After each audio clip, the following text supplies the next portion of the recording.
Welcome, everyone. It's a very special edition of the Hall of Fame show. I'm Kirk Buchner. I run NotInHallOfFame.com along with, oh my God, so many other things. But we're going to sort of let that go for a little bit because if you look around, we've got a lot of special guests here. Let's actually introduce them all. Evan Nolan. Hi, and I also help with this thing behind me. The United States Athletic Hall of Fame. Check that out. www.notinhall. Oh, sorry. Nope. We changed it, man. It's Yeah, www.theusahof.com. Hall. Yeah, I got it wrong. www.theusahof.com. Mm-hmm. There you go. Something, right? Yeah, you got it. Okay. Just some French. Paul Lawrence, my partner in the Retro Football Show. Yep, thanks for having me, and welcome to all our guests today. We're going to have an interesting discussion, I think. Mm-hmm. Yes, we are. Oh my God, yes, we are. Chris Mouradian, my partner in the Monthly Elevator Show. How you doing, Kirk? Thanks for having me tonight. Happy to jump on here and let's talk some Pro Football Hall of Fame news. Oh, yes, we are. And Ron Katz, how you doing, my friend? Great. Greetings from Denver, and love to talk Hall of Fame and how the greatness legacy can be preserved of the Pro Football Hall of Fame, especially for these older retired players who are getting overlooked very sadly. I think that's a great segue. The Pro Football Hall of Fame is what we all are talking about right now. The great thing here is all five of us got to meet here in Canton not that long ago. And the Pro Football Hall of Fame has changed a few rules that are a little wonky to some of us, a little strange to some of us, a little strange to some of the people who were actually part of it. And what I would like to do right now is to pass it off to Paul Lawrence. Paul, you know this very, very well. And Paul, if you can, what has changed? Before we get there, Paul wrote the article that explained to me what changed. So let's just have him explain it to the audience. My bad. So thank her, and thanks, Evan. Okay, everybody buckle up, get your cold drinks, sit back, and I'm going to try to do the best again. I'm going through this with a couple caveats. It's confusing, it's complex. I might misspeak on something, but it's an evolving process. I think there's still a lot of questions, even from the voters or the selectors, as we refer to them themselves. I think there's still a lot of nuances here that we don't really know. And who knows, coming forward this year in the future, they may have to tweak this a little bit. But this is the most significant sort of one-time sweeping changes in the selection of members for the Pro Football Hall of Fame that has ever happened at one time. Let's make that very clear. In fact, collectively, they're, you put them together as a number of changes, it's probably outnumbers the changes we've seen since 2000. From 1963 to 2000, there were a couple little tweaks in terms of number of moderns that could be elected and the class size. And when we've seen several changes since 2000, I won't go through all that detail today, but what the Hall announced last week, which will be effective for the upcoming elections for the class of 2025, are comprehensive, sweeping, controversial, and all that wrapped up into one package. So my aim here is sort of just walk folks through it. And then a lot of us have been talking online. We've heard from some of the voters or selectors about their thoughts. A few of them have been very outspoken publicly on social media about this in recent days. And again, with those caveats in mind, it's complex and we don't actually have all the answers to some of the nuances of the questions. So let me just walk through a couple steps, and then we can kind of break it down later in our kind of comments and criticisms. There's some good, there's some bad, and there's some ugly. I'll warn you. I think for most of this group, we would characterize it that way.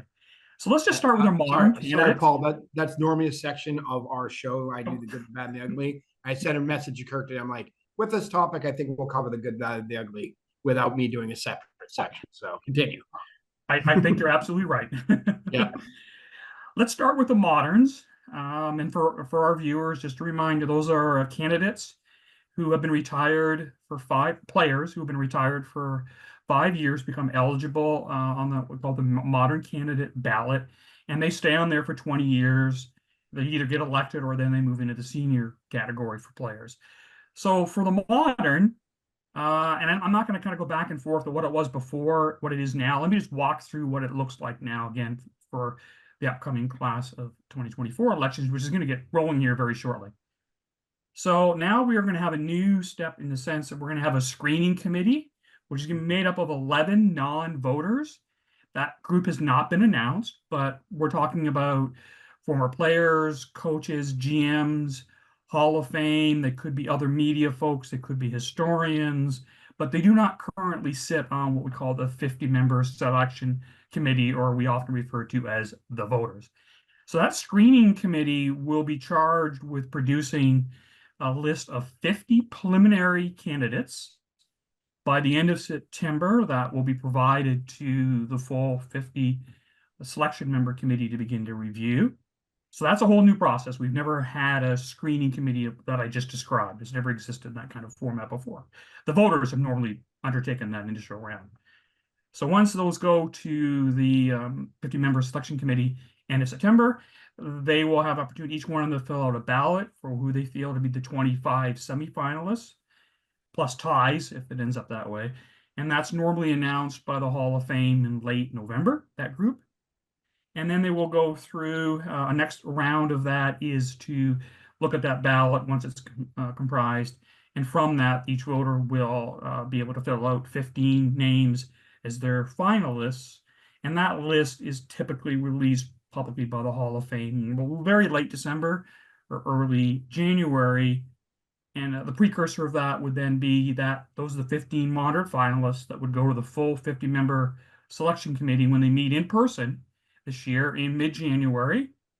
Those 15 are presented, they're debated, they're discussed, their cases, and then they typically go through a round. The first round will be from 15 to 10. This year, the next step is going to be fundamentally different. They will vote down to 7 finalists. They discuss those 7 as a final stage, and then the voters will be allowed to pick 5 names of the 7. Those five people out of that 7 need to reach 80%. They can elect a minimum of 3 or a maximum of 5 of those essentially 15 modern finalists. There's some crazy math there that we can maybe get into a bit later. I don't want to introduce that, but it is different because before they would just go to 5, vote for 5, each one of them need 80%. That seemed like a cleaner process. This is going to be different, and we'll work on the nuances. I just want to explain that process. The other, so that's a significant, but hold on, because the changes that I'm about to describe on the other categories are wide sweeping. And that is how we're dealing with the senior candidates, as mentioned, how their eligibility is. Plus we have coaches and contributors. So for the seniors, similar to the kind of process I just described, there will be an 11-member non-voters screening committee that will come up with a list of 50 candidates. By the way, my understanding is that the senior list of 50 preliminary will not be made public. The 50 preliminary candidates of moderns will be. But then we still work through that process where that committee that 50 names will then go to a seniors blue ribbon committee, which is 9 members. 6 of those are current voters among the 50 members of the selection committee. But for the first time, we are going to have individuals who are non-voters, non-media, historians, and others that will fill 2 out of those 9 seats. That is a significant change. I think one that a lot of people have advocated for, and we're getting a little bit later why some of us feel that that's a good step in this process. So the charge of that group is to come up with 3 senior finalists to bring forth in January to the full 50-member selection committee. Now we have two other parallel processes that will also go on. We've now separated coaches from contributors. They used to be a combined category, at least in recent years. And again, they will go through just like the seniors. There'll be the blue ribbon. There'll be the selection of those as preliminary. Then the blue ribbon committee, 9 members of 7 voters plus 2 non. And that occurs for both the coaches and the contributors. By the way, that we have found out from one of the voters who the 9 members are of each of these blue ribbon panel. I'm not going to go into the names today in the interest of time, but we do know who's going to be at that process for both the seniors, coach, and contributors. But unlike the senior, in the case of the coach, that process will ultimately, that 9-member committee can always select one finalist. So we're going to have 3 senior finalists, 1 coach finalist, and 1 contributor finalist. So that group is actually going to be combined into a pool of 5. So when they meet in January, that group of 5 will be looked at by the 50. They all will be presented. And at that point, the process under the new rules will be of that 5. They need to make 80%.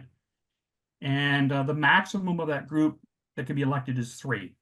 It could be less, it could be 2, it could be 1, but they're going to be competing against one another. These 5 finalists, senior, coach, contributor, for 3 slots. There's some interesting dynamics that's going to come into play there as well. And the numbers are going to shift as what we've traditionally seen in recent years as to how the opportunities there. So that's where we're at. We have a slightly modified modern process, especially at that stage, final stage for moderns, not voting for 5, but having to vote for 7, but 80% and max at 5, and then a completely different process for the seniors, the coaches, and the contributors. And then for all 4 of those, that introduction of the non-voters as part of the selection process of the preliminary list that traditionally have been done by voters and by committees made up of voters. So I think that summarizes it. I just apologize. I think I got it all right. Again, there's some nuances here that have not been made public. And I just want to echo, I don't want to steal anybody's thunder here, but just as one final comment, folks, from what we can gather by public comments by a few of the voters or selection committee members in recent days, those 50 individuals are a subsidiary number. We're not consulted. There was a lot of mystery over the summer because we were anticipating to hear by August, we would start to hear what we normally would be where we are in terms of selecting the senior and the coach contributor finalist. And even in July, we would have seen initial semifinalist list of those categories. But it became obvious and poking around and asking by the end of June, everything was on pause. So I think we all collectively, including the voters, I think suspected, well, when the board, the Hall of Fame board meets in early August, they're going to come up with a whole new set of rules or processes. I don't think anybody saw this breadth and complexity of the changes. And to my knowledge, again, just from public comments from the few voters that have spoken about this, the voters were not consulted, and that is odd, and that is not how at least previous changes, especially in recent years, where at least the voters had input, or at least were discussed ideas with them. In this case, it sounds like the hall staff, along with the president of the hall, and then presenting this to the full board of directors who have the authority to set the rules, have decided for whatever reasons to basically sweep away how we used to do this for many, many years in terms of electing Pro Football Hall of Famers every year, and introduced a fundamentally different process. Paul, can I just add one thing? I think got left out of that. The other change I think is weird is that, like you said, the players are still need 5 years, and then maybe I missed it, but the coaches now 1 year out, Yes. they can be on the list. So call this the Bill Belichick rule, right? The Football Hall of Fame or the Basketball Hall of Fame did this a few years ago when they went from 5 years of waiting to 3 years of waiting because the classes were going to be bad, and now the classes are not the greatest anymore because they've already gone through all the good players. It kind of feels like they want to get Belichick in. Is the only, Well, and just as yeah, that makes and as a historical context, prior to the early 2000s, that was the eligibility 1 year. Mhm. I mean, Don Shula, I believe, is somebody pointed out on social media today. He was an example of someone who was elected within 1 year. And actually, Bill Parcells appeared on the ballot and actually got all the way through as a finalist. Mhm. And yet, and was a finalist in early January, but then accepted Yeah. his next head coaching job, and they had to pull him from the ballot, which is Mhm. one of the reasons why the Hall then went to the 5 year rule, which yet for some reason, and I don't understand why 5 years seemed fine. It is, it is for the players. But yeah, you're right. That's another nuance, and I like that the Bill Belichick rule. I think we got to stick with that because that seems to, well, he's going to benefit from it. Yeah, I mean, he and Pete Carroll are the two Yeah. guys who came out last year. I don't, no offense to Pete Carroll, but I feel like if you're choosing between Belichick and Carroll, you're clearly choosing Belichick. But it just seems odd in a way that they're doing it as part of the sweeping change. That's one of the sweeping changes. I was just like, Yeah. just, I understand going back, but if you don't want to do 5, why not 3? And make sure somebody's out. Does that feel like sort of like almost like something that they're trying to put forth?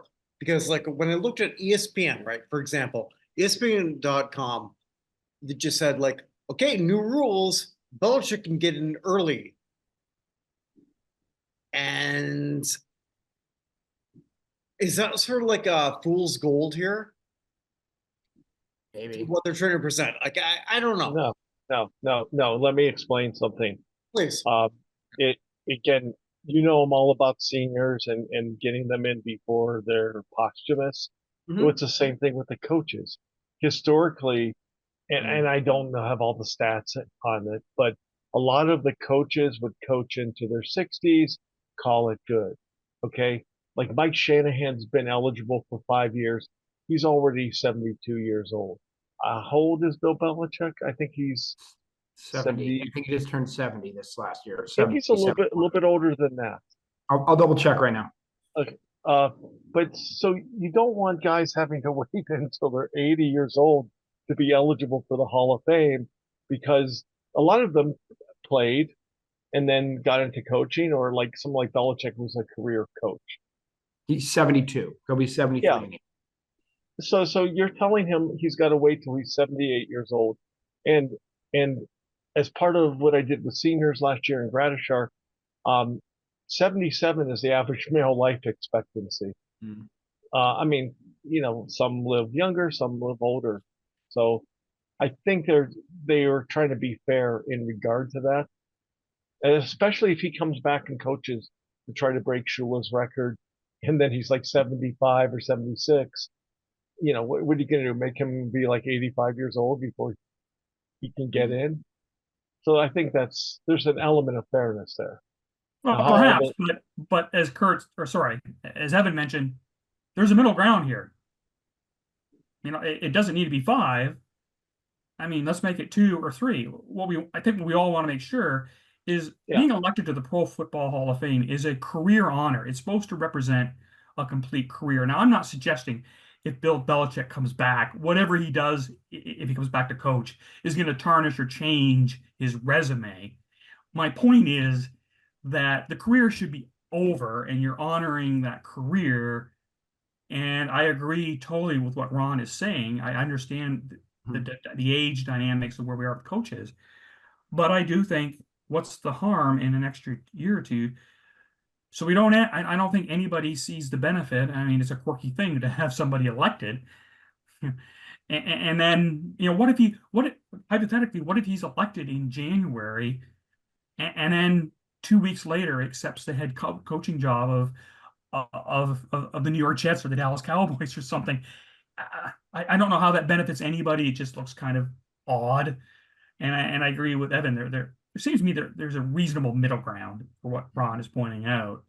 Make it 2 years, because if a coach is out for 2 years, unlikely they're coming back. Mhm. Just my observation on it. Yeah, and I'm still remembering back, and this is a different sport, but I don't know if you guys remember back in the day, Jim Palmer was elected to the Pro Baseball Hall of Fame and then attempted to come back with the Orioles.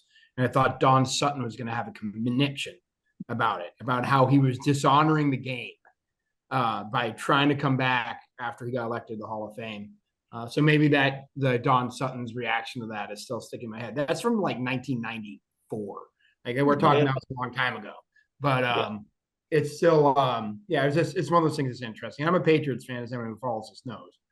I'm already salivating over the idea that it's going to be Belichick and Kraft against each other in this room, but because I honestly think Kraft is the safest contributor they could put in there. Although I don't think that's what the contributor slot should be for. I don't think it should be for owners. I think it should be for different parts of football than that. But we'll see.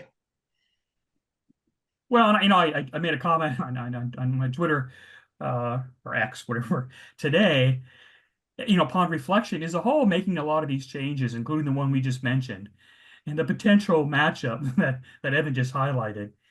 It made me wonder, are they really doing a lot of this, right, to create a lot more dialogue, chaos, crisis, hype it all up, create a whole bunch of uncertainty because some of these rules make it much, much harder, right, for us to look at voting trends and predictability and the uncertainty that we don't have. It's been what, almost 2 decades where we've ever questioned the fact that, oh no, you're going to get 5 moderns elected. Now we're suddenly looking at, if the math doesn't work and they don't get consensus around guys, we could have 3 or 4. And then this idea of pitting seniors against coaching contributors and some of the people that we know are on this ballot, it makes me wonder if part of this, maybe not, maybe they didn't start designing it with that intent, but when they looked at the outcome of it, it just makes me wonder whether the hall just is thriving on the fact that the next 3 months, and then when the 50 committee members get together in January and look at what they're dealing with, they're just going to salivate at the fact that this is really going to be an interesting back and forth. And you throw on top of that what we mentioned already, that most voters, from what we can understand, weren't engaged or informed on this. But the whole staff and Porter heard from somebody. So there must have been voters screaming for changes, maybe behind the scenes.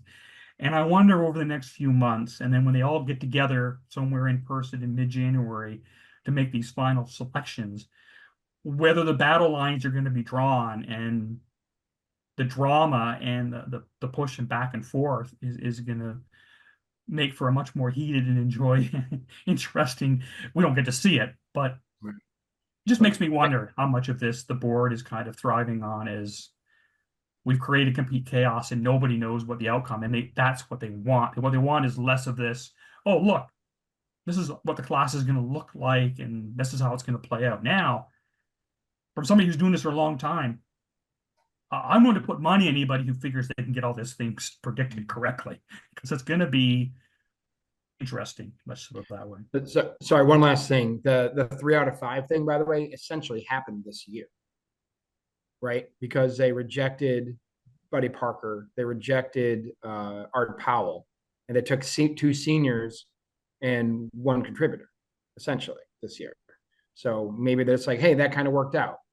And that was part of it. I have no idea whether that's true or not, but it's just They were embarrassed. talking occurred to me.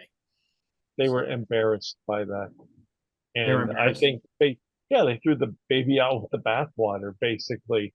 Buddy Parker was a situation where he was legitimate 2-time champion coach and technically 3-time champion coach based on the team that he left in Detroit. I mean, Pittsburgh was horrible before and after him, and was over 500. I mean, the guy was a Hall of Fame deserving coach, and some selectors in the 6 months from the coach contributors committee decision until their final vote in January decided to make up some racist allegations regarding Buddy Parker not having enough or African American players in Detroit, and just like stuff from 60 years ago that's not substantiated. And um, and that brings to another point. When Art Powell came up, he's another one who completely jumped the line on seniors.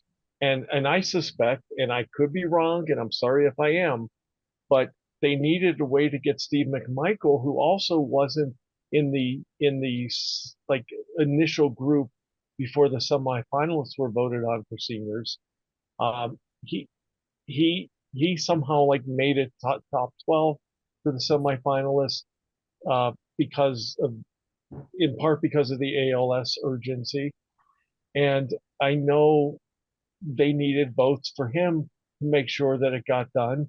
And I have a feeling there was a lot of vote trading where, hey, we'll get you Art Powell in, and if you vote for Powell, then we'll give you enough votes to get Mongo in. I mean, I think that's what happened. Uh, But and, and the thing is, there are some selectors who looked at Powell as just someone who was top heavy in the first half of the AFL, like the 60s, with big stats before it became NFL level competitive, and thought that, okay, no, you just can't put him in based on that and his activism, and voted no. And I think because the coaches voted, that was the first vote that they had when they met in January. People, if you were on the coaches committee and they voted down a legitimate, deserving candidate, human nature is like, oh, okay, Powell's just borderline, like in terms of their perception. You might lash out and say that, middle finger, I'm not voting for the guy. And so I think Jim Porter and the board needed to address that and address old guard selectors who want to play those games, whether it's pushing guys who played only for the teams that they covered, or if they happen to write books about those teams recently and they're trying to sell those books, or I think they could have addressed that with the people and fine-tuned it. And I just want to say one other thing. A couple of years ago, a lot of us lobbied the Hall of Fame, selectors and other influencers and other stakeholders. They came up with a really good idea of having 12 seniors and 12 coach / contributors on, and then a committee of 12 with all 12 committee members pitching or presenting for up to 5 minutes those semifinalists. There were no backroom deals of people saying, hey, but scratch my back, I'll scratch yours. It was a chance to start with a clean slate. And what they did on seniors for 2023 is literally took the previous two committees that were like alternating people, and got Ken Riley and Joe Klecko in, and then picked Chuck Howley, who was very, very deserving and not in great health. And I'm glad he got in 2023 rather than Randy Gradishar. But they cleared the slate from what happened before and had a way to build upon that. And they royally screwed it up with the, with people who weren't even in the top 25, 30 the previous year. And they got cute with it. And then you add the Buddy Parker stuff, the Hall of Fame, you can imagine if the board feels embarrassed by the outcome. But this is just horrible. I mean, you're probably only going to have 2 seniors get it. And these guys are dying. If it's Kraft and Belichick, you may have 1 senior get in. Legitimate. Well, but even if you're talking for 2025, you have like the 3 seniors who get who are there, okay? Then you'll have, whether it's Kraft, whether it's Shanahan, whether it's Holmgren, those are the guys the selectors are talking about.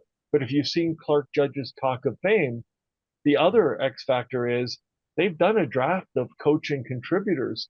And when it came down to y'all historians, it was completely 180 of what the selectors were seeing. And now that you have other people like being engaged for the 9-member committee, you just don't know.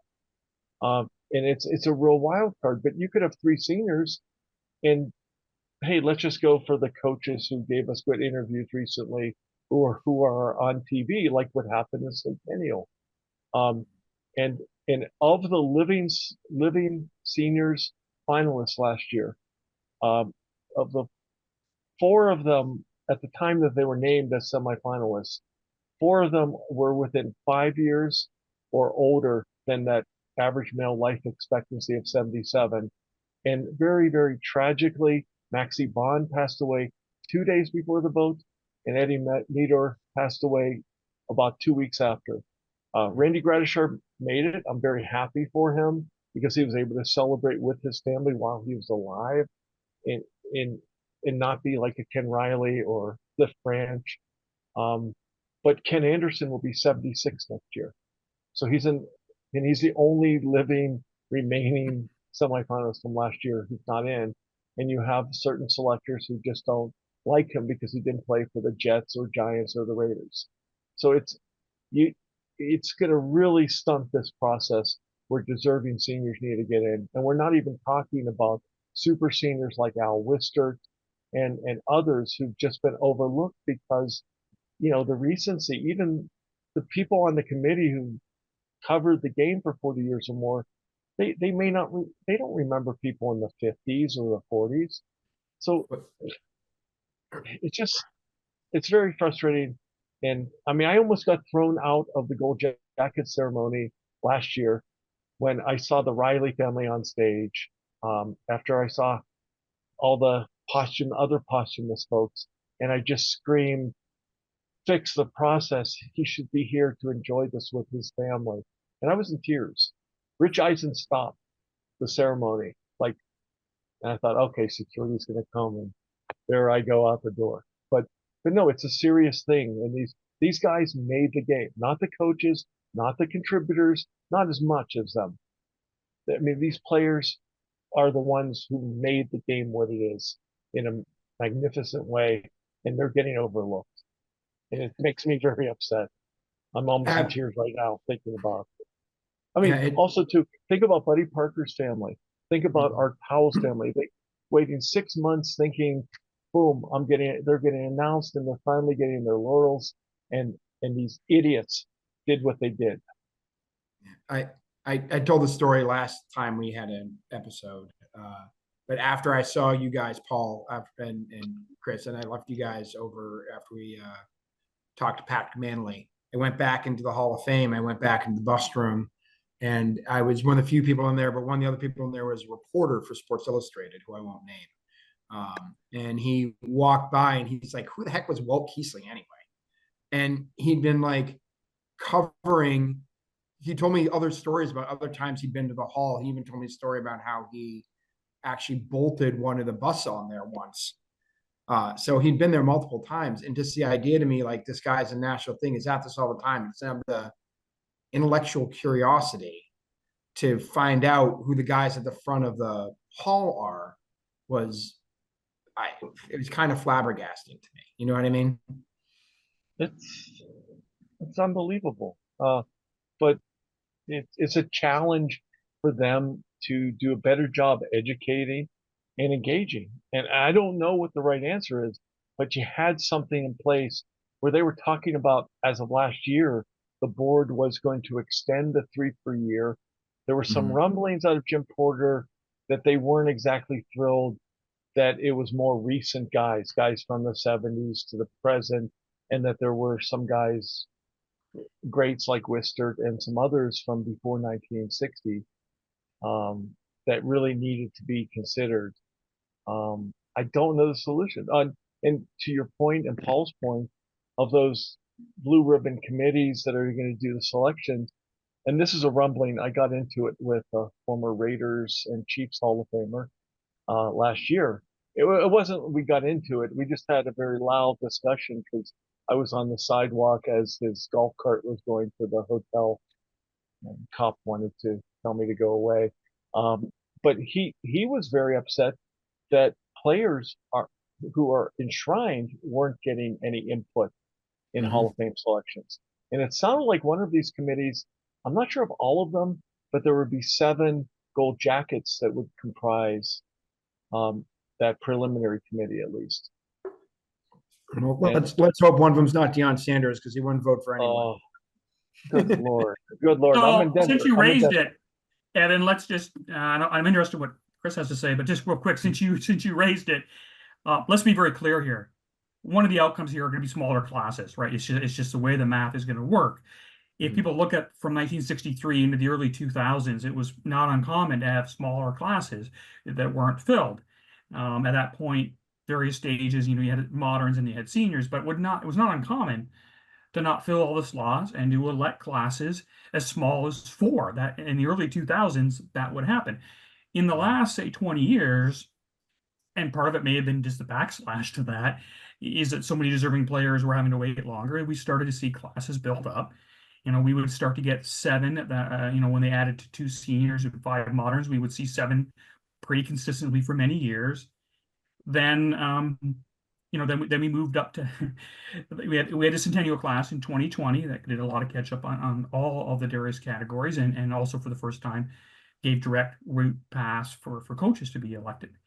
And then we started to see 8, and then under the last couple of election systems, as we've talked about, with as many as 3 seniors plus 1 coach or contributor plus 5 minors.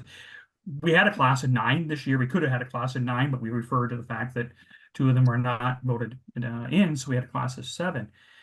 But let's be very clear here. This is a victory, if you want to call it that, for the small hall advocates, whether they're former players, like one you mentioned, whether there are voters, and there are voters that feel that way, or other members of the media who just hammered on the fact that regardless of who, and they're all deserving perhaps, they would just argue on principle that 8 or 9 people every year is too many. And when you look at the rules now, right, the max is dropped. And as we've already said, there is mechanisms in here not to elect 5 modern, and certainly mechanisms to vote fewer than the 3 max when it comes to the combination of the seniors and the coaches and the contributors.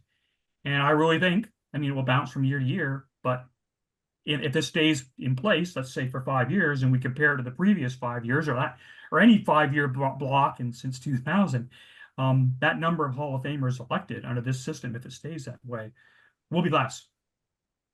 Yeah. Hey, Paul, can I just piggyback onto that?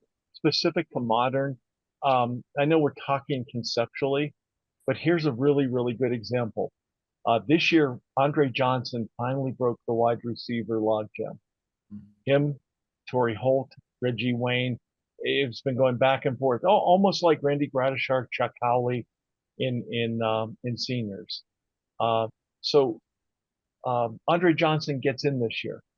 Well, let's say Torrey Holt and Reggie Wayne are in the top 15, or the new thing, and they end up in the top 7. Okay. And selectors are split between the 2 of them. One of them deserves to get in. The previous process, they would have figured out a way to like eliminate one of them and then vote for the other one. Not real effectively when there's 3. And then 2026, you got Fitzgerald coming in, who's going to be first ballot. So it's like hurting legitimate Hall of Famers from getting in the modern level as well as the seniors. Because by the way, on the seniors, I can't see 3 seniors getting in over like Belichick or Kraft. Like on the contributors, that would be tough. Yeah, Belichick and Kraft. Holmgren, I think, takes a senior spot when he comes up. Shanahan probably does. I think Holmgren's probably maybe slightly thought of a little bit higher than Shanahan. No offense to Shanahan. Pete Carroll probably takes one. Maybe. I don't know. I mean, Andy Reid's going to be first ballot or close to first ballot. Yeah. Andy Reid may have the wins record by the time he gets there. So Mike Tomlin. Yep. So, Chris, you've been quiet this whole time. What's going on over there? Just sitting back observing. So my the initial take is we're going from potential max of 9 to 8. So I see it as a negative, losing 1 spot right off the top there. This seems like an unnecessary complication of the process. You had a lot of nice, easy breaks in the process. yeah, you had your list of 130 or whatever preliminaries on the moderns that got whittled down to 25, and then 25 to 15 to 5, 10-5, and then up or down. That just seemed like a very nice streamlined process. And to complicate it by taking it from 15 to 7 and then having to hope that at best 5 of those 7 are receive 80% of the full committee vote, whereas you just pointed out here, Torrey Holt and Reggie Wayne competing against each other. Well, what happens if, say, Steve Smith ends up being one of those 7 as well? Because the selectors just love to put those wide receivers up there. Well, now you potentially have 3 of the 7 being wide receivers and splitting the vote there. So it seemed like they were starting to get a process, especially with the moderns, of kind of working through the backlog. They had kind of tackled the safety backlog there in the last couple of years. We still got to get Darren Woodson pushed through to get his gold jacket. The wide receivers, as Ron mentioned there, Andre Johnson broke that logjam in class of 2024. Kind of seemed like it was setting up that we were going to be able to start whittling that down. And now it just seems like it's back to confusion again. And to get to the seniors, now the seniors pool, affectionately known as the Abyss by many of the selectors, because trying to get a seniors elected out of there, there's just so many of them, and every year more fall in. Recently, we had Albert Lewis fall into that, Clay Matthews. So we're getting some out, but there's just so many in there, and it goes back to the fact that the Hall of Fame started in '63, pro football started in the 1920s. So we had a lot of years of players that weren't there were no classes to start with, up until 1963, and they did, early on have a nice big class to start with, but outside of the centennial class, it really has been a small classes up until recently. I was born in 1973. When we were in Canton earlier this month, walking through the bus room, found the class of '73. There was 3. That's why we have seniors that are on the all-decade team that have never been debated, never had their case heard. And when they went to the 3 slots, it was about 2-3 years ago. One of the points that Mr. Porter made was trying to get these players at least discussed. Yeah, yes, you're going to have them discussed, but I think you're going to have more issues with players not getting in that really deserve it. And then once they get up there, they're in their final 3, and as you point out, say there is a class of Belichick, Kraft, and that take 2 of the 3 slots there. 2 of those seniors are falling off. Are they going to come back around again, or are they going to feel like, well, hey, they got discussed, let's talk about 2 more here? My gut just doesn't like this change. If they're embarrassed by the fact that two of the nominees, finalists, didn't make it, well, that's guaranteed now going forward, that 2 of the finalists are not going to make it. I don't know how this improves it. I guess I'll wait and see how it starts playing out as the selectors, start to whittle these classes down, and we see how this first year of this plays out. But my initial reaction is I'm not a fan. I like the streamlined process. Coach contributor being together.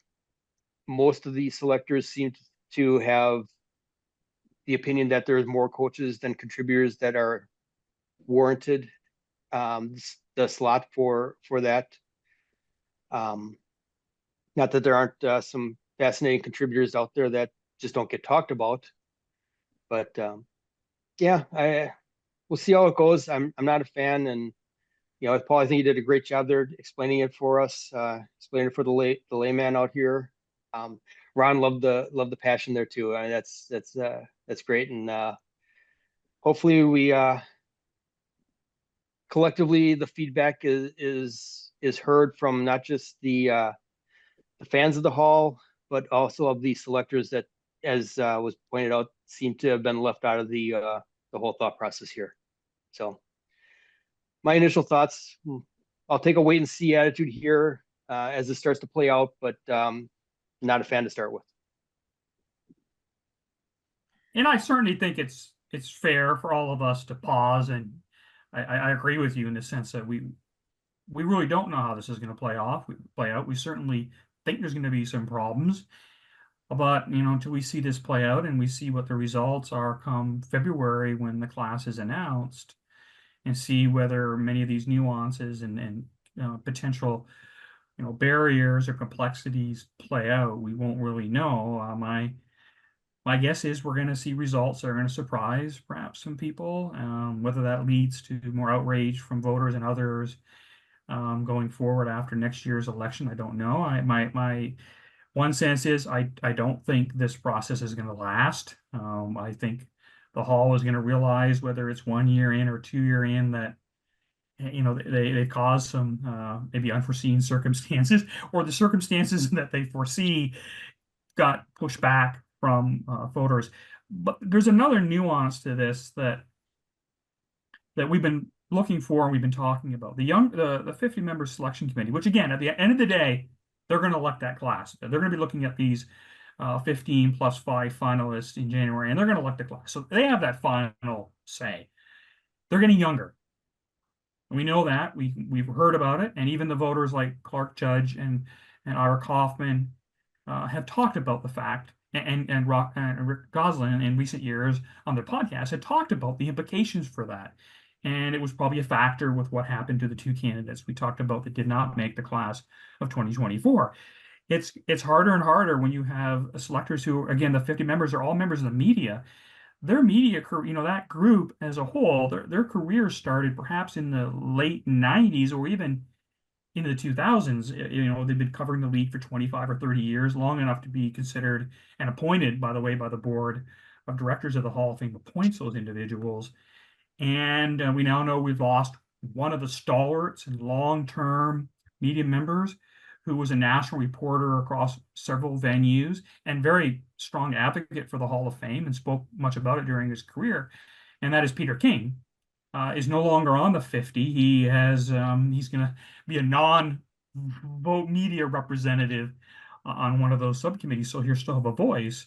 But in that larger body of 50, we are losing, and not by death, fortunately, but just by turnover and changes in careers. And in the near future, there are a number of them I just mentioned that are in their late 60s, early 70s, who may choose to move on to other things, in their lives, and not want to put, understandably, these guys have put 30 years into this effort. And as the committee gets younger, it changes the dynamics. And that one thing I foresee is the scenario we've been talking about.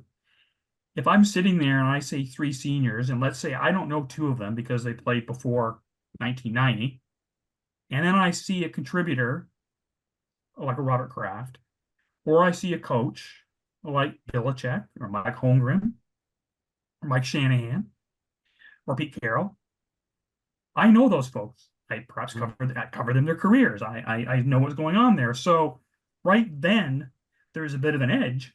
Again, when they're looking, those 50 members looking at those 5 individuals and only 3 slots, I think, especially on the coaches' side, that the voters are going to lean increasingly to that. If they didn't like the case, in some cases for Art Powell, because they didn't know who the guy was and didn't do the diligence and the research on that. And if they're faced to pick 3 out of 5 and they know Robert Kraft and Mike Holmgren, and again, the list I went through, that gives those individuals a significant edge, at least I think in the next few years, if this process continues the way it is. I think the pool of candidates at the contributors is going to quickly get very weak after a handful of names. I think the coaches, the depth is there a bit longer, and especially we know we're going to see Andy Reid join that group, and so they probably have a likelihood of a strong candidate. And again, in each of these 3 committees, these blue ribbon committees are going to pick these 3 seniors and the coach and the contributor. they're going to have to work very hard to come up with the best, strongest cases they're going to have. Maybe that's a positive of the outcome, but they're going to have to do that, especially the seniors committee, because they're going to have one big battle on their hands in trying to convince the full 50 to pick seniors over coach and contributor over the next few years. That's going to be a very, very, very tough task. And whoever they bring forth among those three, not only are going to have to be good, strong resumes, they're going to have to have played since 1980 and maybe even into the 90s as seniors, which is horrific when you think that we still have guys from the 70s, let alone the 60s, and the super seniors that we've been advocating for are done. Yeah. Yeah, and like you said, the way this is working, if all of a sudden we see Lavi Dilweg get up there to add a name, or I mean, I'm saying, just say they decide to do one with Lavi Dilweg, I'll tell you, he's one of the guys who's not making it because nobody's like, what the heck? Couldn't have been that good. His name's Laverne. What is this? You know what I mean? Like that's what's going to happen. And I mean, Don't call me and Shirley. then they're going to be like, well, we gave him a shot. And then that's the end, and he's gone into the abyss forever. I mean, I think we all sort of agree that at some point they're going to probably need to do a super senior cleanup here. Even if it's just one time, like the baseball. We're hoping that way. Well, they did that. They did that with Centennial. And but they here's didn't. No, but let me throw a little factoid out at you. Okay. Of the 15 that they selected from Centennial, if you were to draw a line down the middle of the United States, like the Mississippi River, and then at the very bottom, extend it to Texas, being on the east side of things, that's where all 15 of them were in terms of primarily their careers. Now, obviously, the NFL began to the east, and Green Bay, and I'm not the Giants and the original teams, but they ignored everything to the west. And speaking of cleanup, that's where Cliff Branch came in. That's where Tom Flores, Don Coryell, Randy Gradishar, all came in recently to clean up the mess from the Centennial. So it's just not a perfect process, but yeah, what I was saying. Sorry, what I was saying with the Centennial process, saying they didn't clean it up, was I think a lot of people were expecting the Centennial process to get a lot of the people from the beginning of football, and I think we got Max Speedy, right, if I'm remembering correctly, who'd already been a senior finalist twice, maybe 3 times. I can't remember. He'd been multiple times senior finalist without getting in. So he was like a name they were familiar with because they'd seen it multiple times, right? And nobody else from pre-1960 really saw the light of day. So they just need, I mean, the cleanup process I'm talking about that we've sort of gone through in our alternative hall thing, which again, that, as Kirk knows, I appreciate the process, but I still don't like it. I just don't, that has to happen because otherwise the people we've been talking about, Al Worcester is another one. Like they're just never, ever getting in. They need an AFL cleanup process too, to be honest, as well. Well, yeah, Evan, you're absolutely right. And a lot of us are advocating for it. But when you look at the landscape, you realize how more unlikely that seems to be as we go forward, because, they're going to say, we did it with the 2020 Centennial class, which they already didn't. But to Ron's point, they tried to clean some of that up since then. But the problem I pointed out before is that they're getting younger, the 50 members, so that becomes even harder to ask. Who's going to advocate for these guys? Yes, we have a couple historians now on the senior committee that will nominate the 3, 2 out of the 9, so we get a voice there. But again, are those 9 going to want to, and you pointed this out, do they want to put a guy like Delwood, whose resume is very good, but try to put him forth and not only face a younger voting panel, but then put him up against coaching contributors that people are going to be more aware of at a time in which, as we're pointing out here, one of the outcomes clearly is to reduce the class sizes. However that voice came from, wherever it came from, it obviously held weight, considering we just talked about a process a couple of years ago to get more seniors in and build bigger classes. And it seems like overnight, it's flipped the whole dialogue with, by the way, as far as we understand, very little input from a lot of the voters. Now, either that or the voters who were vocal about stuff like this, like your Peter King and your Ira Kaufman and your Clark Judge and your and Goslin are not being heard, but somebody's getting to the board through the president and the staff. And I just wonder, Evan, who's going to push for that? Because increasingly, the guys who really care about these pre-senior, as we've referred to, super seniors, are no longer, by every year, less of them are involved with the process. And we're getting very shortly, as Ron mentioned, Kaufman's not even on one of the subcommittees. Yes, he's a voice on the 50, but he's not going to help get a super senior in that discussion because he's not on the subcommittee. Peter King is not in the seniors committee and he's not on the full committee anymore. And then we're going to have others, Goslin be another one Goslin's been the reason we had I want to remind people, the reason we had a 2020 centennial class was because of Rick Goslin. That was his idea, and he pushed the hall very hard on it. He wasn't happy with the outcome, but he did recognize the need for it. And he's a guy, right? When people talk about how many, first team or second team all decades are not in the Hall of Fame, that number and that research comes from Rick Goslin. And I'm just pointing out he is an advocate still in the room, but for how much longer as he begins to wind down his professional career. So I think all of us and many of the historians that contribute to discussion about the hall would agree to us that there's a need for that cleanup.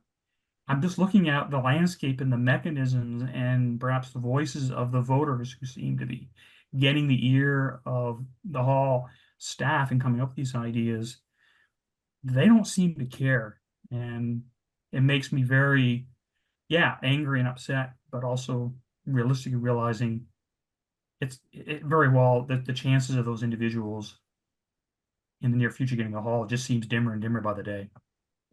Yeah, and just to piggyback on that, if you look at the 9-member seniors committee going forward, yes, there's a very prominent historian who does a lot of great work and will keep the ship righted for the most part, even if people want to kind of go off a little bit rogue. But the other person, I mean, the second I saw the committee, you want to talk about super seniors or guys who play in the 70s or 60s, 50s. No, Sterling Sharp just made the Hall of Fame based on what I saw there because that's his general manager. And the reason he didn't get it in modern was, well, you played too short of a career, and that's not a consideration anymore. So, I mean, it's all comes down to people. I mean, that's with the Gradishar campaign. You better believe I looked at all 12 selectors and their relationships with one another and who makes deals with one another and, how that all works. That's just as important as the greatness of the players, unfortunately. Yeah, so true. All right. Is there anything else that we think we need to cover on this? I think until they start, go ahead. Yeah, no, I was saying until they start seeing maybe some of the fruits of their work with these. I guess it'd be the 50 moderns and 25 seniors, coach contributors. It's going to be kind of hard to tell what benefit or impact this really is going to have. Mm-hmm. Yeah. Yeah, I mean, in terms of the large, we've seen before, well, we never saw the senior coach contributors initial preliminary list. I've heard that those were 80 plus names. We know the moderns over the years have been 100 and efforts of, including efforts by a few people we know, I'm not saying us in this group, but yeah. those of us we in social media pushed that to 170 last year. And I told people that was a fun exercise, but the hall's never going to let that happen again. I don't really think that step I mean, yes, it's going to be 50 and not 100 plus, but I think in looking in the past at that 100 or 170 moderns, you can look at that list and very quickly say, most of them aren't going to make the Hall of Fame. Come on, Jake Delhomme gets nominated every year. He'll get there sometime. And I've even heard from the voters who were involved in the whittling down of the seniors and coaches and contributors from large numbers down to semifinalists. And even some of the voters looking at those semifinalists, the voters on those committees in years past said, even though at 25 coaches and contributors together, they didn't feel that half of them 25. really were legitimate. So I don't think that really changes. I think having a different group do that process, and it gives a voice to the Hall of Famers who think they should have a voice and a vote. Give them a role, but they don't get a vote, which is what's happening here. Okay, they can help make up the 50 list. That's fine. I don't have any problem with that. But like Chris is saying, I think really we have to see that 25 semifinalist list for each group, and then we're kind of look at that and go, darn, this looks a lot different than it did in previous years, in which you'd get some changes, but there's a lot of overlap. Maybe we will see something different, and then ultimately, once we know who the finalists are, the 15 plus 5, we'll get a sense of, especially with these 3 committees, what strategies they employ to put forth their best candidate to duke it out, so to speak. Well, we can hope, right? Well, go ahead, Ron. Well, I mean, it's just certain things you have some definites on regarding the players, for example, right? In terms of criteria, were they all decade, how many all pro and that kind of things.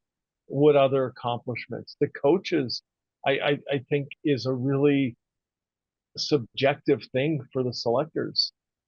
If you've looked at who's gotten in since from 2020 till now, you look at some coaches who have not overwhelming numbers, maybe because they were on TV, and then with higher exposure, and then you have others who were really, really good for a concentrated period of time, maybe went to another stop, maybe they didn't, and they just went to, like, even John Madden, right?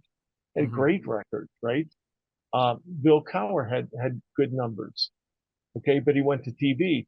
But do you penalize a Mike Shanahan who was the equivalent of 11 and 12 win coach with he should have won 3 Super Bowls. Thank you, Jacksonville.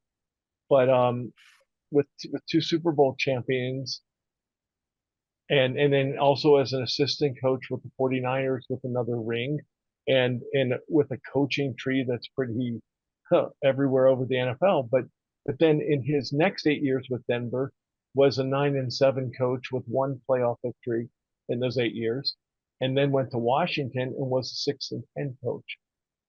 Even though like half of his staff are head coaches in the NFL, and he had a great impact that way. How do you measure that to someone like a Cowher who goes right to CBS in the TV booth? Because you're looking at like overall won-loss records rather than the greatness of the coach. And it's very subjective. It's the relationship the selectors as media members had with the coaches. Yeah. And I think under this new system, a couple people who've been recently elected, Art McNally never gets in this new system. Bill Null never gets in this new system, right? And looking at some of these semifinalists that we've had over time, not that necessarily, like recently, not that any of them necessarily are going to get in. Someone like CEO Brocato, if they're up there, is never getting in. But maybe Rune Arledge does if he's there, because that's a name people know from media, right? So it's going to be interesting. And you're right, Chris, what it comes down to, we just need to see who these people are. But I mean, the process right now, as you know, my hill to die on is Kevin Williams, and he can't even get to the semifinalist list. So if we can get him in the top 50, this is automatically an improvement. So Lomas Brown and Richmond Webb too. Yeah, Richmond Webb, absolutely. Lomas Brown. Yeah, Lomas. Yeah. I mean, there are a ton of them. There are a ton Well, of them. and when when there was a direct path to election for seniors, they're finalists. They're not against anybody else. It's up or down, they're in or out. Same was a coach contributor. Mhm. And that's a lot different in the situation now where you're going to throw five of them into a bucket and only 3 of them are going to come out. Maximum 3 of them It are gonna changes that whole dynamic of, and kind of going back to Ron's point, I don't want to throw disparage names, but individuals whose resume is, how we say, a bit weaker will never come out of that subcommittee because they can't risk the fact that they're going into that pool of 5 and there is no direct path for them. They're going to have to battle it out with the coaches and contributor, which means it's not going to be as easy and not a direct path anymore. And maybe that's part of the intent of the hall, of thinking about a higher bar and smaller classes to make that challenging, as well as as we talked about, the process to have 7 moderns essentially fight it for 5 slots, and they still need to make 80. Probably the thought here is that that's not only have smaller classes, but raise the bar. And I don't think that that's meant by anybody here, including the hall, to disparage those who are already in. You're in the Hall of Fame. You've been given the honor. I don't care what Dion or anybody else says. You're there as one big group. But clearly changing this process is one intent is to raise the bar and reduce the size of classes.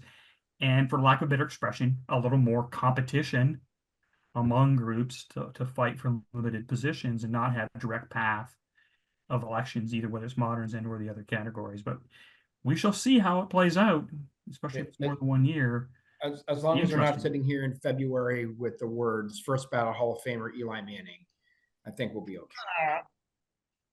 Because there's a legitimate, based on the stuff I've seen online, there may be a legitimate possibility of that. The only first ballot in my possibility in my list coming up this year is Keachley. But Eli's won 2 Super Bowls and he won that last game of his career to go over 500 as a starting quarterback.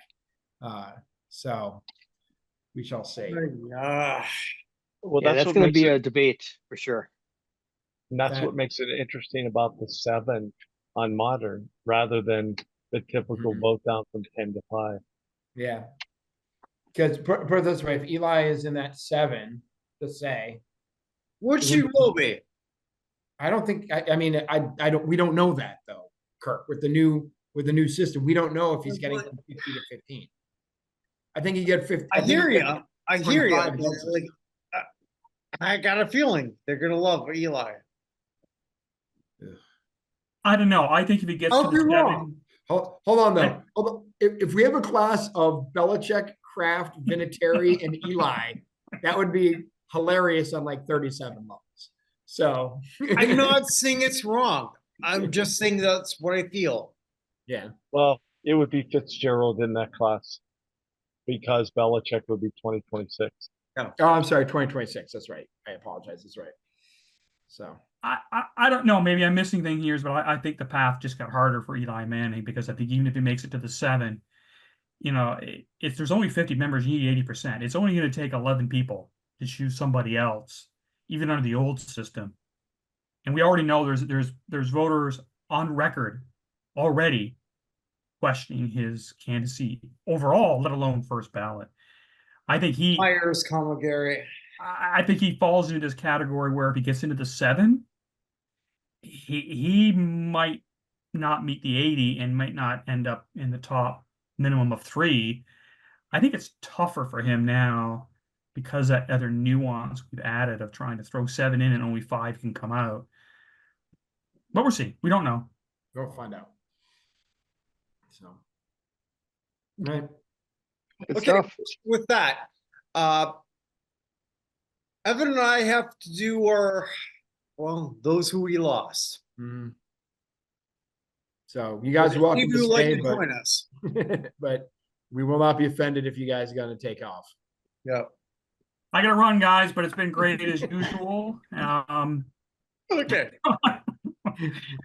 That was a good exit. But at any rate, I gotta jump out, but it's been great talking That's to what we everybody. said. We're not offended. Yeah, Yeah. Paul, Well, thank and you here's the very thing, much. group. I mean, we're gonna have lots to talk about over the next several months as this Yeah. comes out, and it's certainly, we always have interesting discussions at each stage as we see these lists come out. We kind of know the timeline, the process, but and some of that debate will be the same, but parts of it are going to be different because we're going to see things a little bit. And so we're going to have lots of opportunity between here and certainly when we hear the announcement, the Thursday in February before the Super Bowl, we'll have lots of chance to kind of look at where everything stands and how this might play out, and a lot of debate, Eli among many. Have a great one, guys. All right. Take care, Yeah, Paul. Paul, Thank take you care. for setting this up for us. I'm going to drop as well here. All right, thanks, Chris. Thanks for letting me step in here. Before I go, I did just want to point out, not sure if you guys are going to cover this or not, but I wanted to bring it up. The Memphis Sports Hall of Fame selection of Zach Randolph and Reggie White this year. So kind of surprised that there's a Hall of Fame that Reggie White is not already in. But he was selected for the City of Memphis Sports Hall of Fame. Obviously, the tie there being his time with the Memphis Showboats of the original USFL. Oh, okay. Well, he's not in our Hall of Fame yet, but that's because we've only had one year. He has been a nominee. There you go. Awesome. And yes, voting is eligible. We're open right now, so every day you can go in, vote for your 25 athletes, 10 coach, 10 contributors at the usahof.com. All right, love it. With that, good thing to do if you're bored. Yeah, that's right. And with that, have a great night, guys. Thanks. All right, thanks, Chris. Thanks, I'm out as well, but Randy Gradishar for USA Universe Hall of Fame. No, I'm just kidding. We'll work on that. We're getting there. So no, I'm you know me. Yeah. We love you, just Ron. Just so glad we were able to accomplish what we did in No, culminating. buddy, you accomplished that. Yeah, now there are a lot of people that I don't even know about, but it takes a village. And I will say to anyone who's watching, that new process, that's why you don't assume anything. That's why you don't take anything for granted, because this new process, someone like Randy might be waiting another decade. Yeah. Otherwise. And that's, I hope Ken Anderson doesn't meet with that fate. Yeah. We love Ken. Yeah. So, I mean, it's looking more likely a different Anderson from the Bengals is going to get in first, which is kind of crazy. So. But you could have, let's say, a Lomas or a Webb or someone like that get some momentum. You could have never know them all competing against each other with this new process, and that's. I hope it doesn't do that to the wide receivers. Anyway, I know you guys have to get moving, but thank you. It's been a privilege to be a part of this, and thanks for all that you guys have done in regard to the Randy Gradishar journey. We did it. No, Ron, we love you, man. I can see we're on to Lewis Wright, so we got to start working on that one. Well, and I have my team, him on the radar of the Broncos. So it's a good thing. Hopefully we get some momentum, but with this new process, it could really be dicey. Yeah, 100%. We'll see when we get there. So, Hey, Ron, thank you very much for joining us, man. Thank you. Take care. Have a good evening. Take care. All right, thank you so much.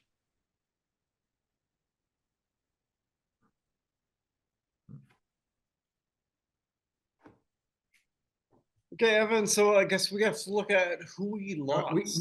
We had you outnumbered 4-1 in blue shirts. What, did you miss the memo? What's going on? To be fair, on the show that I was on earlier, I was rocking it 5-0. So fair enough. Yeah. So we have some folks we lost, and we're gonna skip the other stuff. I feel like elevator up, elevator down, and good, bad, and the ugly. We covered quite a bit in different versions here today. But I do want to go through some of the folks we lost. Before that, though. Yes. The crew that came. Yes. Thank you. You didn't have. I mean, I feel like it was like a reunion for like what we did in Canton, like at Pete's. Yeah. Yep. And some of those people are incredibly bright and incredibly dedicated. And some of those, like And awesome. I've learned so much in the last 5 years from knowing those people and Jack and Vinny and all sorts of Jack others. Silverstein and Jack Silverstein, Vinny Los Manuso, Yeah. and I mean, and there are others too. I don't want to leave. There's so many. Like if you're part of the Buchner verse, you see them come from time to time. But I've just learned Right, so yeah, much yeah. over the past decade or half decade to decade about stuff that I sort of knew but didn't. Like I joked about not knowing who Walt Kiesling was. That guy, I didn't know who Walt Kiesling was 3 years ago, but because of the stuff we do, I now understand why he's important, why he's in the Hall of Fame, how you can't really write the history of football without him. But again, unless you go looking for that, there's no one who's really out there just telling you, like, hey, you should figure out, you know, if you went through the first class of the Baseball Hall of Fame, right? It's Babe Ruth. Some point I did. Yeah, but my point is, it's Babe Ruth, Ty Cobb, Cy Young, Walter Johnson, and who am I missing? Is it Tris Speaker? I think. Regardless, it's five. It's five of the biggest names. Maybe it's Honus Wagner. I've forgotten somebody, and I apologize. Moral story is it's five of the biggest names in history of baseball, right? If you go to here's the first class of the Pro Football Hall of Fame, right? Sammy Baugh, Burt Bell, Joe Carr, Dutch Clark, Reg Grange, George Halas, Mel Hine, Wilbur Pete Henry, Robert Cal Hubbard, Don Hudson, Curly Lambeau, Tim Mara, George Preston Marshall, John Blood McNally, Bronco Nagurski, Ernie Nevers, and Jim Thorpe. I'd say that the average football fan has heard of a third to half of those people. Now, you said, hey, let me tell you how good John Blood McNally was. So, like, what the hell are you talking about? Right? Cal Hubbard, Pete Henry, like Mel Hine. These are not names, even Dutch Clark, even Joe Carr, who's so important in the history of football. People don't know who Joe Carr is anymore because the first part of football was just sort of like mired in obscurity for so many people. Ernie Nevers, like people just don't remember who these folks are. So yeah. I mean, and it's just like that going all the way through. So having the ability to talk to people like we just did, people who care, people who have the history, people who have the knowledge, and say, hey, this is why these people are important. This is why they're there. Here's some people who got forgotten. Lavi Dilweg 100% deserves the Hall of Fame. He just does. There's nothing else to say. Lavi Dilweg should be in the Hall of Fame. The other people I think should be in the Hall of Fame as well. Put it this way, the way we've done it, we had Pudge Effelfinger in our Hall of Fame. I still don't understand why he got in and Mr. McDonald did not. Say we had the first player ever to be paid, and then the first African-American player ever to be paid, we decided didn't deserve to get in. So that's just my own personal thing. I know. But Henry McDonald, by the way. But yeah, it's been great. So, but thank you to all three of those guys for being here today. No, it's great. Thank you. Yeah. All right, so let's go to people we died. Now that we've been on a high, let's go down. I will say that the Beige Mistress has been very quiet for months.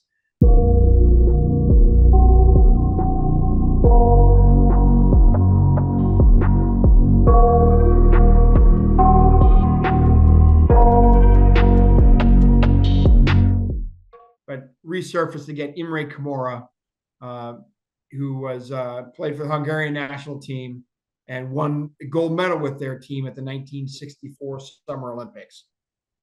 He passed away at the age of 84. So there you go. Also won a bronze in the European Championship and the bronze medal team Hungary had back in 1964. Hungary, everyone forgets, was like one of the greatest footballing nations for 40 years. And then Hungary was awesome. Yeah. So anyway, from the famous folks, I'd say the most famous person we sort of lost was Phil Donahue. Talk show host extraordinaire, probably the guy who is more responsible for Oprah getting her break than anyone else. Oprah has said multiple times that without Phil Donahue, she doesn't have a career. And Phil said after he left his show that Okay. yeah, he said that after he left his show, that if he'd done his job correctly, the next person to take over the airwaves should be a black woman. And it turned out that he was correct. But Phil Donahue had his talk show for 29 years, from 1967 to 96. And his show, if you guys don't remember, some of you young guys, he took on like issues that other people talk about. He talked about abortion. He talked about civil rights. He talked about consumer protection. He had Ralph Nader on all the time, talk about consumer protection, talk about war issues. He talked about like all sorts of things like this. And also proud graduate of the University of Notre Dame. But yeah, he passed away at the age of 88. I actually thought he was dead 20 years ago. Yeah, well, I hate to say, person I thought was dead 20 years ago who passed away this week, Peter Marshall passed away at the age of 98. Peter Marshall was the original host of Hollywood Squares from 1966 through 81. Yeah, shit, I remember him. Okay. Yeah, I thought he's been more than okay, but anyway, yeah, go on. I thought he'd been gone forever. He also did game shows Fantasy, All-Star Blitz, Yahtzee when it was a TV show. He also did a very, very funny skit on In Living Color where they did East Hollywood Squares, which was one of the funnier ones. But he passed away at the age of 98. So 98. Fuck. Okay. 98. I hadn't heard his name in years and I thought he'd been gone. The last I remember hearing of him was gotta be 20 years ago. Tom Bergeron was hosting the Hollywood Squares and they had like game show week. And he was on game show week that week as one of the panelists. And that's literally the last time I remember thinking about him. But yeah. That's my dream, is to be like a game show host. It's a great gig if you can do it. He was one of the first inductees into the American TV Game Show Hall of Fame, which is in Las Vegas. So, do I not look like a game show host? With that hair, you do. Fuck off. But yeah, he was also inducted into the West Virginia Music Hall of Fame, by the way. So, but he passed away at the age of 98. Yeah.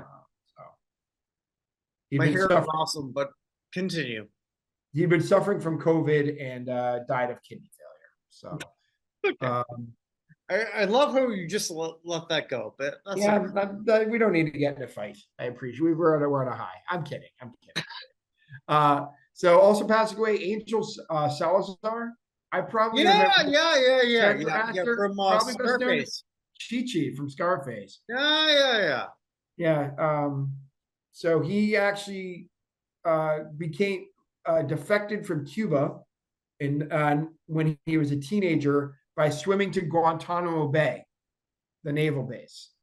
I didn't realize that was real, like, because he was also in what was that fucking movie?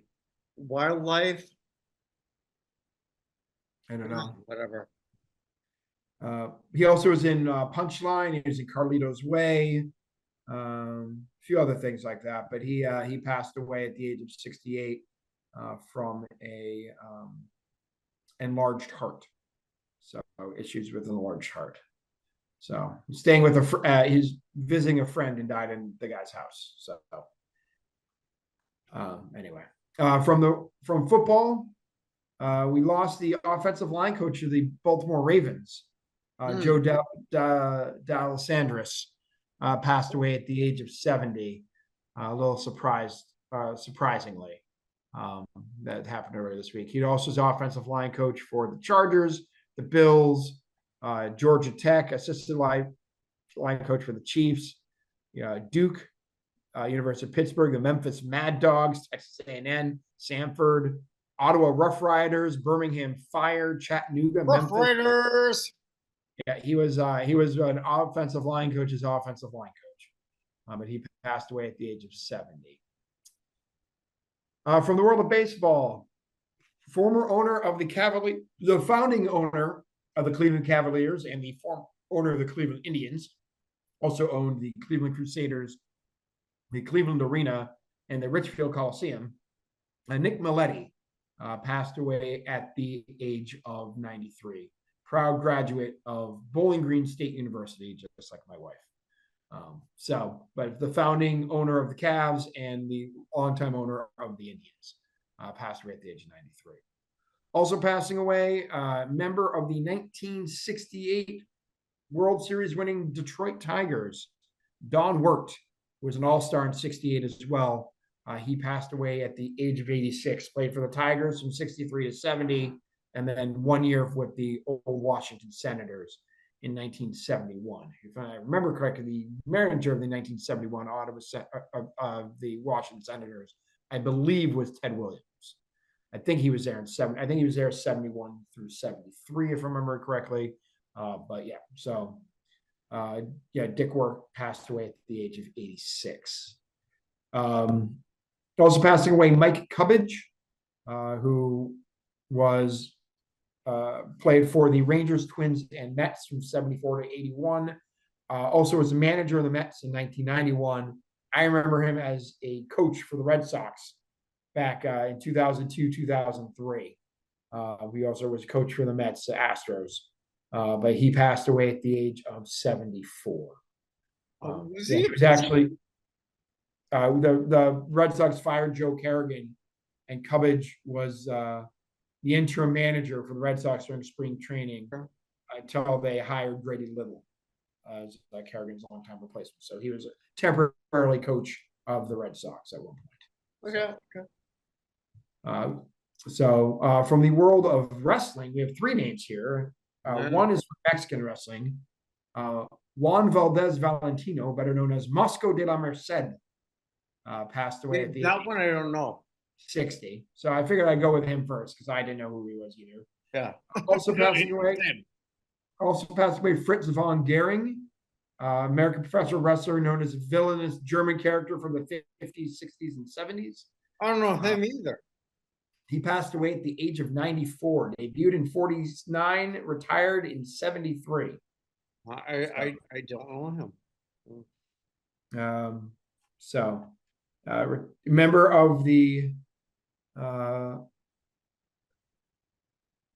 don't know. There's a professional wrestling. He's a member of the George Tragos Lou Theis Professional Wrestling Hall of Fame. I don't know what that means. It's in the Dan Gable Museum. So, Dan Gable, by the way, somebody can vote for the United States Athletics Hall of Fame. And then the biggest name in wrestling passed away this week, Sidney Raymond Udy, or better known as Sid Vicious or Psycho Sid.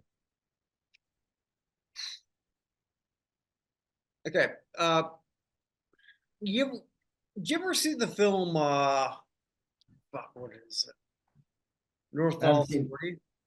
Which one? North Dallas 40. Long time ago. Okay. So there's a character in that film who is one of the offensive linemen who is gigantic with blonde curly hair. Mm-hmm. Sid Udy would have been that guy on steroids, which he was on steroids. Yeah. Yeah, but still, man, my God. First time I ever saw him, I thought, like, if Frankenstein was alive, Dr. Frankenstein, and he could have done a monster, it would have been this guy.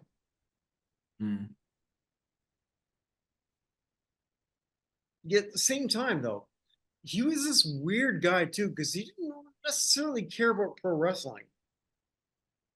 Interesting. Yeah, so like he was obsessed with softball. Softball? Yeah, he 6'9", 320,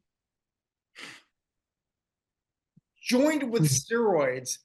It's like, okay, I'm gonna be the world champion. Softball?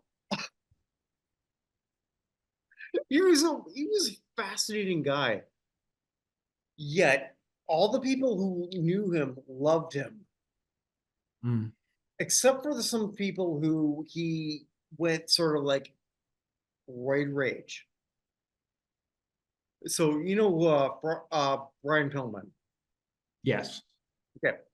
So he had a fight with Brian Pillman, and it turned out that I'll assume this is true because I've heard this over and over and over. So Sid, after Pillman sort of like, and Pillman's like 100 pounds less than him, even though it's fucking Sid. Sid comes back and says he says squeegee. A squeegee. Okay. I want to fight you. I got a squeegee. He also sort of like had a knife fight with Arn Anderson in 1993 in England, which essentially ended his career there, but he looked like Sid Vicious. And the stories you keep hearing about him, like he's just such a nice guy. Mm. Yeah. Well, he passed away at the age of 63. 63. Yeah, of cancer. So Which he didn't even acknowledge. interesting.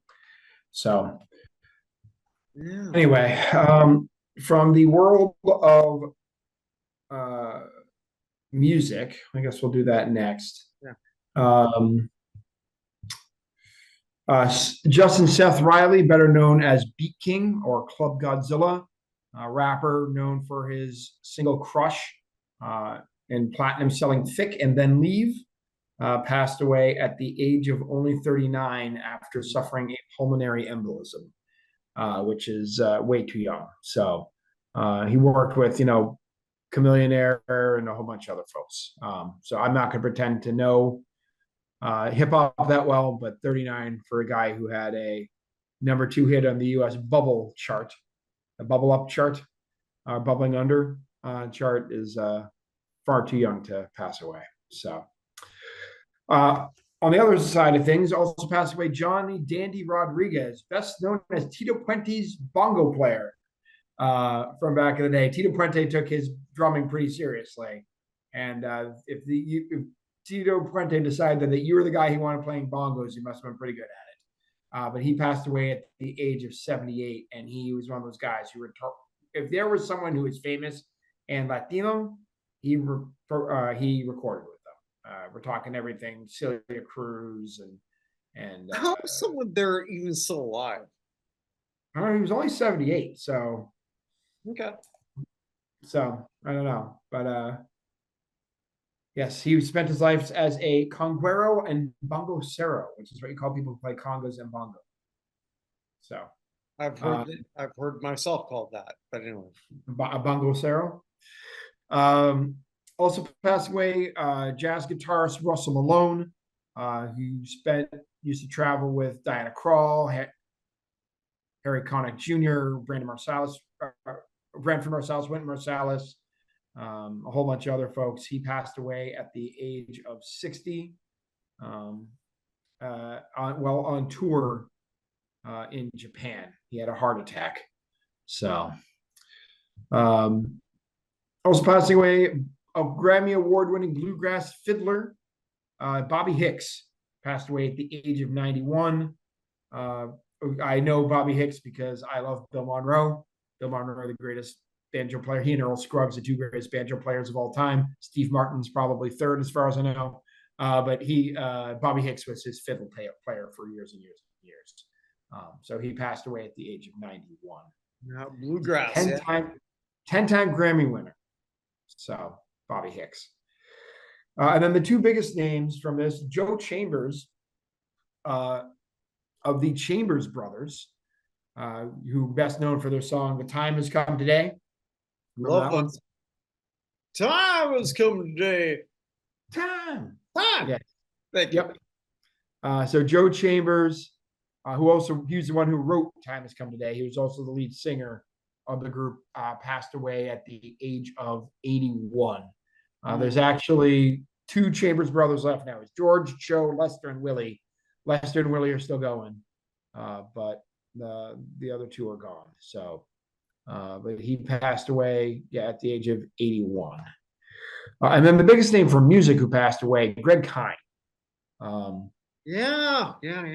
Best known for the Greg Kine Band. Also wrote several horror novels, but he's probably best known for two songs. One, the breakup song, known as "They Just My Don't favorite Like songs That ever. Anymore." That's a great song. Mhm. And then the other one, Jeopardy, which I remember more for Weird Al's cover of it. I lost on Jeopardy than our loves in Jeopardy. Mhm. But Greg Kine passed away at the age of 75. He also had a few others Mhm. songs out there over time. They don't ride like that anymore. Yeah. Oh fuck, I love that song. It is One of my a favorite Powerpuff songs ever. But yeah. it's a really good one. I'm also seeing, interestingly, Jeopardy is at the time, Jeopardy hit number 2. Breakup Song Really? only hit number 15. But Okay. he also had a song in 1985 called Lucky that hit top 40 at number 30. I can't say. Oh, interesting. Yeah. Okay. Actually, Jeopardy hit number 1 on the U.S. dance charts, believe it or not, back in 1983. So, but Greg Kine was 75. And then we get to basketball. Two decent names there. One is one of the original all-stars in basketball. Frank Selvey passed away at the age of 91. Played at Furman, was the first overall pick in the 1954 draft by the Baltimore Bullets. Played from 54 to 64, played for the Bullets, Milwaukee St. Louis Hawks, Minneapolis Lakers, New York Knicks, Syracuse Nationals, and then back with the Minneapolis and eventually Los Angeles Lakers. He was a 2-time NBA All-Star in 55 and 62, first-team All-American 54, second-team All-American 53, 2-time Southern Conference Player of the Year, and 2-time NCAA scoring leader. His number is actually retired by Furman. A member of the College Basketball Hall of Fame. He's inducted back in 2022. Also holds the most points in a Division I college basketball game, scoring 100 points in a college game. So, but he passed away at the age of 91. Aren't many of those guys left from the 50s in the NBA anymore. Here. And another one of them, not the 50s, we went from 60 to 71. Mr. Warrior himself, Al Attles, passed away at the age of 77. Nicknamed the Destroyer, he played point guard. Was drafted in 1960 in the 5th round with the 39th overall pick. The idea that there would be 5 rounds and only 39 picks is an interesting thing. Right. But he was player coach. Well, he was a player assistant coach of the San Francisco Warriors from 68 to 70. He retired from playing in 71, and then coached the Warriors 70 through 83. He was the coach of the Warriors championship team in the 70s. Member of the Basketball Hall of Fame. Mr. Warrior. Yeah, that's the best way to put it. One of the few guys, because the Warriors have had a lot of really good players, but not all of them spent their entire career with the Warriors. Will Chamberlain, Chris Mullin, Tim Hardaway, Chris Webber. There have been a bunch of good players on the Warriors, but Al Attles is the guy who stayed. Obviously Steph Curry is the new guy who stayed. I've heard of him. Al Attles just an excellent representative of the Warriors and an excellent representative of the NBA. He won the Chuck Daly Lifetime Achievement Award in 2017, and twice the All-Star Game head coach. Actually, one of the guys on Twitter posted the opening to the 1975 NBA All-Star Game where they introduced everybody. and Adels was on there. I saw that earlier this week. But yeah, like I said, number retired by the Warriors. Numbers also retired at North Carolina A&T, but he passed away at the age of 87. So that's all I got. Okay, so I guess we're gonna close off here. Wherever you are, wherever it may be, hey, www, not in Hall of Fame.com for everything that we do, but most importantly, www, the USAHOF.com. Absolutely. What are you doing? Hey, stop this. Vote. Vote. Because that's something that you can be a part of. All right. Take care, everybody. All right, take care. Bye. Bye.